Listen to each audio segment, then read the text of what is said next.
Fala galera, vamos com mais um vídeo no canal hoje falando do queridinho aí do Brasil, do investimento, que é a renda fixa, tá bom? O Brasil é um país que a gente fala que é um país rentista, né?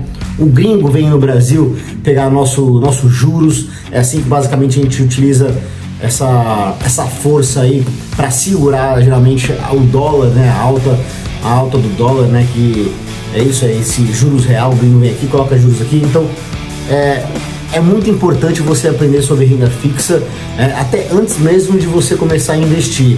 E obviamente quem já investe, é muito importante você entender cada detalhe, tá bom? Porque tem renda fixa um pouco mais agressiva, um pouco menos agressiva. A renda fixa, muitas delas não são fixas, então você vai entender um pouquinho, assiste o vídeo até o final, eu tenho certeza que vai agregar muito. Se você assistir até o final, você vai gostar muito, e se você gostar, obviamente, já curte esse vídeo, tá bom? E compartilha com alguém que você acha que vai gostar também. Vamos lá, começando pelos emissores, tá bom? Quem são os principais emissores? Nada mais é do que aqueles que emitem essas rendas fixas no Brasil. A gente tem os três principais emissores, que é governo, banco e empresas, tá bom? Quando você investe numa renda fixa no Brasil, muito provavelmente você vai estar emprestando dinheiro para um dos três, sendo para o governo, sendo para bancos ou sendo para empresa diretamente, tá bom? Começando pelo dinheiro para o governo, porque são os considerados investimentos mais seguros do nosso país, tá bom? O que a gente fala é o que a gente chama na verdade de Tesouro Selic, as NTNBs que são os IPCA+, tá? As NTNs, tem outras também, NTNF, assim. As principais são Tesouro Selic, a LFT, NTNB e LTN, que são as pré-fixadas. Já vou entrar um pouquinho de cada um deles, que são a rentabilidade, os indexadores de cada um deles, tá bom? Mas nada mais quando a gente fala tesouro direto, título público federal, é isso, você está emprestando dinheiro pro governo, tá? Emissões bancárias, como o próprio nome já diz, a gente está emprestando dinheiro para os bancos diretamente, tá? Sendo através de CDBs ou LCIs e LCAs, tá? LCIs e LCAs geralmente elas são isentas de imposto de renda, porque elas favorecem alguns setores que o Brasil subsidia, como infraestrutura, agronegócio, etc. Então, quando você monta um CDB, que é o principal investimento de quando você começa a ganhar dinheiro, deixa dinheiro parado na conta corrente, o gerente liga para você e fala, meu, tem um CDB aqui, basicamente é o queridinho dos gerentes de banco, tá? Então, se você já tem um dinheiro parado no banco, já deve ter sido abordado por algum gerente para investir em um CDB desse. E temos também o crédito privado. O crédito privado é um segmento que eu ouço falar muito pouco aqui no Brasil, principalmente também pelo YouTube. Poucas pessoas sabem explicar o que seria, como é que funciona, a rentabilidade, marcação, ágio, deságio. Vou falar um pouquinho de cada coisa nesse vídeo. Então, crédito privado é muito importante você entender por quê. Como eu comentei das emissões bancárias, que você empresta dinheiro para o banco, o banco, normalmente, eles pegam esse dinheiro para emprestar para as empresas, então é como se fosse uma ponte. Então, se você empresta dinheiro para essas empresas diretamente, você vai ter mais retorno porque você não tem um banco no meio, que vai pegar o spread. Então, obviamente, tudo que vem com mais retorno vem com mais risco. Então, quando você empresta dinheiro para as empresas chamadas créditos privados, você tem que ter mais retorno, só que você tem que tomar muito cuidado com os riscos que estão embutidos neles. E deles são os famosos CRI ou CRI, CRA, CRA, né? Que são isentos de imposto de renda, que nem as LCIs e LCA, 100% das vezes, tá? Já as debêntures, elas são classificadas de duas formas, ou debêntures normal, o nome debêntures, ou as debêntures incentivadas. Nesse caso também, assim como as LCIs e LCAs, elas incentivam tal áreas da economia em que o governo subsidia, então são isentas de imposto de renda. Eu diria que quase que 60%, 70% aí chutando das debêntures são incentivadas. Você tem que, normalmente na sua corretora, no caso da XP, vai estar lá como debênture incentivada e tem lá isenta de imposto de renda. Tem que entender se a que você está olhando querendo investir ou que você tem, ela é isenta de imposto de renda, tá bom? Mas também tem as debêntures que não são isentas de imposto de renda, então tem que entender cada uma como que funciona, tá bom? Agora, falando um pouquinho de imposto de renda, das que pagam imposto de renda, é bem simples, tá bom? Tem uma tabela de imposto aí que investindo até 6 meses você vai pagar a maior alíquota, que é 22,5%, e para você investir com a menor alíquota é deixando o dinheiro lá pelo menos 2 anos, né? Acima de 2 anos você vai pagar a menor alíquota de imposto das que pagam, né? Que é 15%. Então, no meio do caminho aí tem a tabelinha, não tem muito segredo, pode jogar no Google também, é muito fácil achar, tá bom? O que a gente orienta? Eu, como assessor de investimento, se é um investimento que você não tem liquidez nele, tenta jogar para pelo menos 2 anos para você já pegar a menor alíquota de imposto, tá bom? Isso é muito importante. Obviamente tem outras coisas também, como o ganho, rentabilidade nominal, que você tem que ver qual que vale a pena, diversificação, etc. Mas uma das dicas é você deixar pelo menos 2 anos para você pegar uma alíquota baixa de imposto de renda. Então toma cuidado. Às vezes é um investimento que você não vai utilizar no curto prazo, você coloca com um vencimento aí de um CDB de 6 meses, 1 ano, vai vencer, você vai pagar uma alíquota alta de imposto de renda. Então não há necessidade. Vamos utilizar um pouquinho da inteligência nos investimentos também, que é você ter ganhos líquidos maiores por conta só de você pagar menos imposto. O pagamento de imposto na parte de renda fixa, quase que 100% das vezes são na fonte, tá bom? Dependendo de como você fizer, mas o mais usual que a gente tem é sempre na fonte, que são os que eu expliquei, que é CDB, LCI, LCA, ou seja, as debêntures, entendeu? LCI e LCA é isenta, mas os CDBs, as debêntures e os títulos públicos federais, eles já são na fonte. Assim que você faz o resgate ou tem o vencimento, já é feito o pagamento do imposto de renda, tá? Entrando um pouquinho agora sobre rentabilidade, tá bom? A renda fixa, como poucas pessoas sabem, ela não é fixa, tá bom? Assim, para não falar que nunca é fixa, tem um caso na renda fixa que é fixa, se você pegar um investimento pré-fixado e você levar ele até o vencimento, como eu dei um exemplo aqui de 10% no tipo 1, você pega um investimento de 10%, vence daqui a 1 ano, ele vai render aí bruto 10%, não tem segredo. Colocou R$1.000, vai ganhar R$100, não tem segredo. Essa é a única maneira. Só que no meio do caminho, se você resgatar antes, já não é esse ganho. Por exemplo, Nico, se você resgatar em 6 meses, é 5% ganho? Não, não é. Aí tem alguns critérios aí que eu já vou explicar o melhor na parte de marcação na curva, marcação no mercado. Já o tipo 2 mais usual no Brasil, esse é o queridinho dos investidores, que é atrelado aos juros. Eu não coloquei pós-fixado, que muita gente chama de pós-fixado, para não confundir, porque pode também confundir com a parte de inflação, quando você fala pós-fixado. Porque se ele é pré-fixado, ele é pós. Eu gosto de falar para os clientes que ele é atrelado aos juros do Brasil. Nada mais é do que o famoso CDI, tá? Então ele pode ser vendido aí pagando 110% do CDI ou até CDI mais 2, dependendo. Geralmente essa parte de CDI mais 2 é mais em crédito privado, mas tem alguns também, algumas emissões bancárias, mas o mais comum aí 110% do CDI, por exemplo, dependendo da curva de juros. Você consegue pegar uma curva baixa, por exemplo, no meio da pandemia, chegou alguns títulos, você conseguiria pegar e pagando 170, 180 do CDI. Hoje é muito mais difícil porque o CDI está muito alto. Estamos falando que o CDI está na casa de 10,5% no ano. Então, você vai pegar aí uns 110, 120%, 125, 130 em alguns casos, dependendo do vencimento do emissor, tá bom?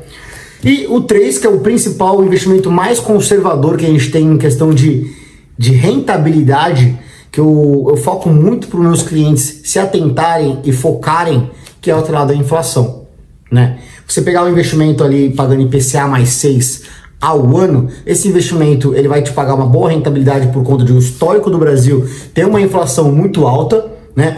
Fora isso, você vai se favorecer se a economia do Brasil desandar, ou seja, se a inflação explodir. Se a inflação bater 15% no ano, você vai ganhar aí 15 mais 6, entendeu? Se o Brasil tiver com uma inflação controlada, que a inflação controlada no Brasil aí, a meta pode chegar até em torno aí de uns 4,5%, quase 5%. Estamos falando de uma rentabilidade aí que pode chegar, isso, inflação controlada, a 11%. Então, é um bom investimento. Você que está começando seus investimentos, vale a pena você estudar essa parte de inflação, tá bom? Agora vamos entrar um pouquinho do risco de crédito para os títulos públicos, não, em geral para renda fixa, tá bom? No caso de títulos públicos federais, o risco de crédito, o que seria esse risco de crédito? É simplesmente você não receber o dinheiro que você fez o investimento, vai receber o investimento, vai receber o retorno, você tomou um calote, a gente pode falar, chamar de default, pode falar, enfim, é o risco de crédito. No caso de título público federal, a gente fala que é o investimento mais seguro do Brasil. Por quê? Simplesmente que ele tem uma impressora para imprimir dinheiro, imprimir real. Então, no caso, se o Brasil não tiver dinheiro para te pagar, ele vai imprimir e vai te pagar. Isso tem consequências, vai gerar inflação. Sim, estou falando de questão de risco. 100%, o Brasil, o título público federal é o mais seguro por conta desse ganho, digamos, essa impressão de dinheiro ilimitada, né?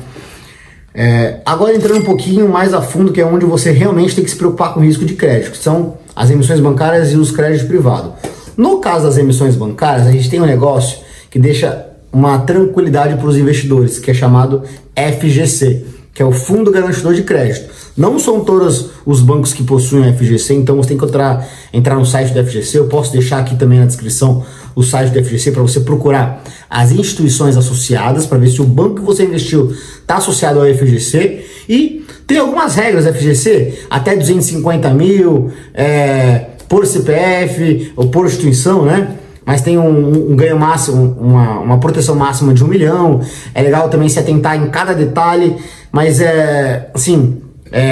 para o meu público-alvo aqui, acho que não é muito perfil de colocar muito dinheiro assim, em muitos bancos diferentes. Então, o que você tem que se atentar também na parte de emissões bancárias, não é só FGC, por exemplo. Tem FGC, tá tudo bem. Não é bem assim, tá bom? Porque a FGC no Brasil é privado, né? Pode quebrar se houver uma quebra de bancos, aí um efeito dominó aí, né? No Brasil, então, lógico, é alguma coisa que deixa uma segurança, mas é legal você analisar também, como agora eu coloquei na tela aí, o risco de crédito nos créditos privados, que são os ratings, né? Eu coloquei na parte dos créditos privados o rating, porque o rating acaba sendo mais importante para os créditos privados do que para as emissões, por conta do que eu falei do FGC. Se o banco tiver FGC, te dá uma segurança a mais. Mas é tão importante quanto você analisar o rating da empresa que está investindo, que é o crédito privado, você também analisar do seu banco, entendeu? É que o banco tem uma segurança a mais. É justamente por isso que os títulos de emissões bancárias acabam pagando menos do que crédito privado, entendeu? Por conta dessa segurança adicional, tá? Então, em crédito privado, você tem que analisar o rating do seu banco aí, da sua empresa, né? Vai aí de AAA, que a gente fala, que é uma empresa com altíssima qualidade de crédito, difícil de quebrar, entendeu? Muito fácil você receber seu capital. Obviamente tem riscos aí dentro, tem que estudar, mas é um dos modos de você analisar isso é através do rating, né? Ele desce aí 3A, 2A, 1A, 3B, 2B, 1B, 3C, 2C, 1C, mas no geral, assim, é muito difícil encontrar algo C no Brasil, principalmente se você investir através das grandes corretoras do Brasil, tá bom? Geralmente que você vai achar aí alguma coisa em torno de B, 2B, pra cima, entendeu? Banco mesmo também é bem difícil, geralmente é 3B, mas é algo para você se atentar. Então, se você está investindo em algo mais arriscado, com muita taxa, quer dizer, você pode analisar o rating também, que deve ser um pouco inferior do que o que você está comparando a outra taxa. Então, é muito importante você se atentar também ao rating. Aí tem algumas empresas classificadoras, como a S&P, a Fitch, a Moody's, depende da que você prefere, tá bom? Agora vamos falar um pouquinho de risco de liquidez na renda fixa, tá bom? O que seria isso? O que seria isso, Nicolas? Risco de liquidez para o investidor mais iniciante.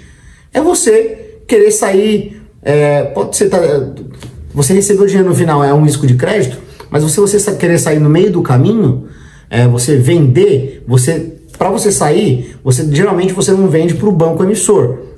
Em poucos casos sim, mas na maioria dos casos você acaba entrando no mercado secundário. Então você vai vender para um terceiro, uma outra pessoa física, entendeu? Então, como é que é a liquidez nesse mercado? Título público federal, Tesouro Direto, altíssima, tá bom? Muita troca de mão em mão. Então, assim, questão de liquidez em Tesouro Direto, pode ficar tranquilo. Se não acontecer algo extraordinário no Brasil, assim, você vai conseguir sair sem problema algum. Já falando agora um pouquinho das emissões bancárias, é um pouco diferente. Vai depender muito do emissor, do banco, ou seja, da qualidade de crédito desse banco, aí um pouco daquele rating que eu falei, tá? Então, se o banco é mais agressivo, né, é mais arriscado, já desce um pouco a demanda dele, né? Poucas pessoas querem. Então, e também vai depender um pouco do custodiante, né? No caso da XP, a XP ela garante dos títulos que é negociado em sua plataforma, essa saída antecipada. Então, vai depender agora aí de algumas taxas também. Por exemplo, se eu tenho algumas emissões bancárias e vou sair antecipado, vai depender um pouco do juros futuros do mercado, né? Que são os atuais títulos negociados na plataforma, entendeu? Entre outras que nem eu comentei agora, como do emissor, etc, tá bom? Já em crédito privado, são duas pontas aqui. Uma é altamente uma parte que é geralmente as empresas com alta qualidade de crédito, ou as mais conhecidas, que tem muita liquidez, chega até próximo aí de título público federal, alguns, por exemplo, títulos da Petrobras, Braskem, etc, tá? Como também tem empresas com baixíssima liquidez que ninguém quer. Então, isso cabe você avaliar também antes de você fazer uma compra, tá bom? Agora entrando um pouquinho aqui na marcação à curva e marcação a mercado. O que é isso? No geral, tá bom? Resumindo, se você tem uma emissão bancária, CDB, LCI ou LCA, está sendo marcado na curva. O que é isso? Que é em cima da taxa contratada. Você pega, por exemplo, um CDB pagando 10% no ano, daqui a um ano você vai ver ele rendendo ali 10%. Ou seja, você colocou R$1.000, em 12 meses vai estar lá aí 1.100. Vai render 10% e não tem segredo nenhum. Essa é a marcação na curva. A marcação ao mercado é quando você entra na plataforma de título público federal e você também, quando você entra na parte de crédito privado. Então, os dois tipos são marcados a mercado. O que seria isso? É como se você fosse vender esse título no dia.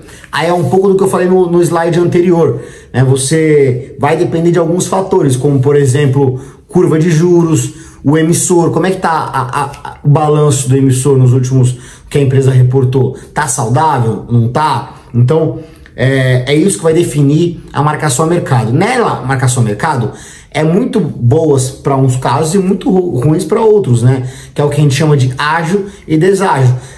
Assim, vai depender muito da estratégia, tá bom? Aqui eu estou generalizando, mas no geral você consegue ver aqui, ó, a marcação a mercado nessa linha cinza aqui, você vê que ela começa subindo e depois cai. O que é isso? Ela começa subindo porque teve um ágil.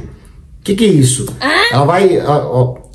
Se pegar um crédito privado, vamos falar um crédito privado da Petrobras pagando 10% no ano. A marcação na curva é essa linha preta, é o seu título da Petrobras. Depois de um ano, rendeu 10%, não tem segredo. No meio do caminho, as taxas caíram. Então, digamos, vamos chutar aqui, o mesmo título da Petrobras pagando menos, 9, 8, não sei, estou chutando. Ou seja, se você for vender esse título a mercado, ou seja, para um terceiro, você vai ganhar um bônus por isso. Então, se rendeu aí 10% no ano, você vai sair com um ganho adicional. 11, 12, 13, não sei, vai depender de muitos fatores.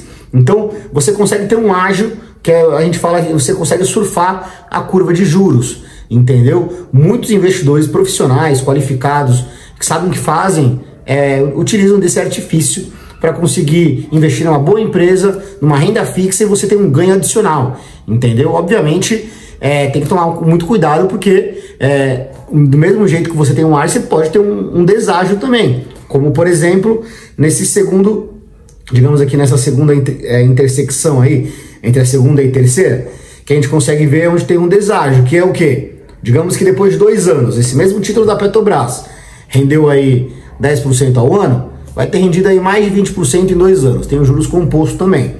Digamos que o juro subiu. Então agora no mercado tem título da Petrobras pagando, sei lá, 15% no ano. Então você vai ter um deságio se você quiser sair desse título. Você vai entregar um pouco de rentabilidade.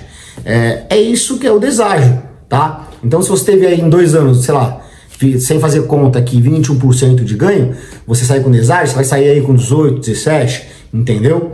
É isso que no mercado tem títulos pagando mais, então para você sair antecipado, você vai entregar. A gente fala no mercado de você vai ter um pênalti, né? Você vai entregar um pouco do resultado, tá bom?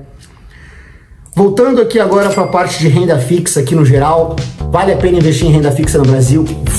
Vale muito a pena. Estamos falando de uns juros no Brasil hoje mais 10% no ano, tá bom?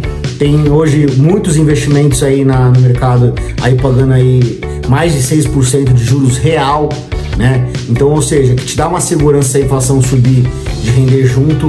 Então, assim, até títulos isentos de imposto de renda pagando mais que isso. Então, vale muito a pena você investir em renda fixa no Brasil. Vou trazer outros vídeos aqui no canal comparando a renda fixa com outros investimentos no mercado, como por exemplo ações. Não estou falando também que ações é ruim, tem muitos investimentos bons em renda variável. Estou falando que ação é bom, tem que olhar para esse tipo de ativo, entendeu?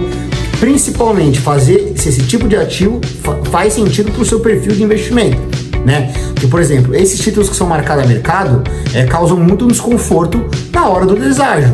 Então você tem que saber se você tem perfil, tem que ter a ajuda de um profissional, entendeu? Tem que tomar cuidado ou estudar muito antes de você fazer uma compra de um título marcado a mercado, entendeu? E até dos títulos mais arriscados. E em questão de liquidez, você tem que saber se você vai precisar desse título no curto prazo. Então, pessoal, aqui esse vídeo é 100% educativo, então tem que estudar antes de você fazer uma compra, tá bom? O meu intuito aqui é ajudar. Então, se você gostou desse vídeo, eu peço para você me ajudar, curtir, compartilhar, já se inscrever no canal aqui para ficar por dentro de todas as novidades, tá bom? Muito obrigado e tchau!